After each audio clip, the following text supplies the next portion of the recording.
Hi, Bob Long, LADC. Hey, listen, I'm going to talk a little bit about relationships because relationships is what's going to pretty much determine whether a person stays in recovery or sinks their recovery. Okay, our SOS sinks their sobriety. Wait, that's not SOS. But anyway, I'm not very good with acronyms today. I don't know why. I think that we need to look at relationships like maybe a football game, because in football there's these people out there running around in black and white shirts, and they have these little yellow flags, and they're there to enforce the rules of the game, right? Because imagine football without any rules. I mean, I'm sorry, I'll be making a touchdown every single time I get that ball because I'm going to have an Uzi and I'm going to be shooting people. That would probably be against the rules, okay? So that's why you don't see people out there with firearms playing football. Oh my God, I digress so much. So I've come up with some rules for engagement, that's what I call it, on how to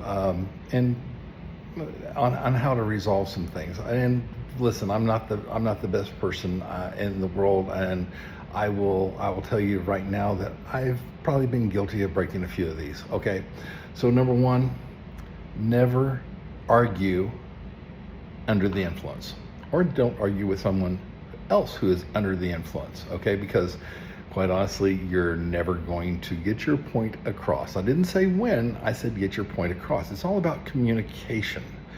And like my mom said, God gave us 2 ears, okay, 2, and 1 mouth, which means God, wants us to listen twice as much as we talk. Another rule might be don't go to bed angry. Another rule might be no yelling or no name calling. Yes, we like to think we're all adults until we don't get our way, and then all of a sudden, boom, we resort back to early childhood nonsense. I think another rule might be no interrupting, equal time. No gunny sacking, okay? Gunny sack, that's where you take past offenses that you thought were resolved and you put them into this imaginary gunny sack. So the next time you get angry with this person, you reach into your gunny sack of bad stuff and you pull out, do you remember the time that you forgot to pick the kids up? Or do you remember the time when I have a story about burned cookies. I learned my lesson. My wife taught me a really good lesson about eating the burned cookies, but we won't go into that right now. It is a good story though. Focus on the problem and not the history, okay? Avoid saying something like you never or you always. Those are absolutes, and when you start something with a you put the other person on defense. If I were to say you never, okay, you feel defensive.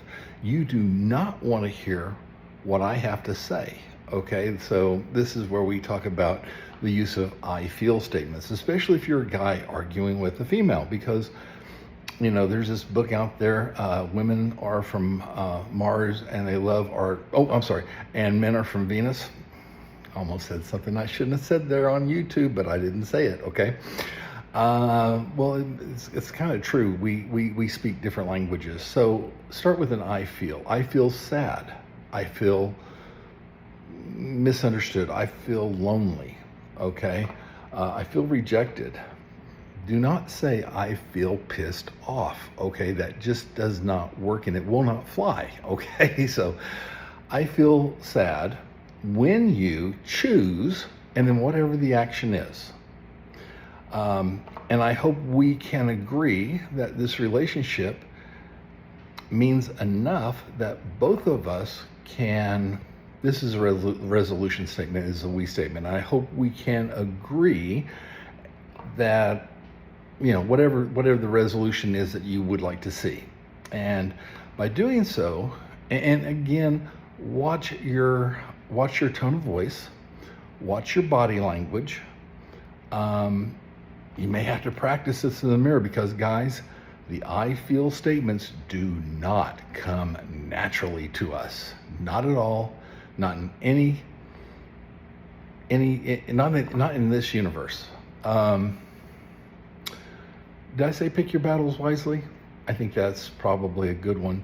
Ask yourself, will this matter 6 months from now? Will this matter a year from now? Will this matter 6 days from now? And chances are most of the things that we argue about, they don't matter at all.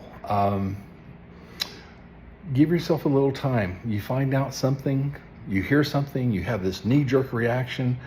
That's not the time to address it. Allow yourself to calm down and then address it calmly. And I think each person should be able to call a timeout. If things get too heated, say, hey, timeout. Let's go grab an ice cream. Let's go grab a soda pop. Let's go grab some lunch. Let's get out of the house. Let's call a truce, okay? Promise that you can start fighting as soon as you get back home. Chances are, when you get back home, who likes to fight? Nobody likes to fight. Admit when you're wrong. And when you resolve an issue, it's resolved. Okay? Don't go digging it back up. This goes back to the gunny sacking. So anyway, whether you're in recovery or not, these communication skills would benefit anybody and everybody in having a more successful relationship and having better relationships with people that you work with, peers and supervisors, so on and so forth. So thank you very much for your time. The 4 or 5 minutes you're never ever going to get back, but thank you for spending it with me. Hey, listen, like and subscribe if you haven't done so already. Thank you so much. Bye.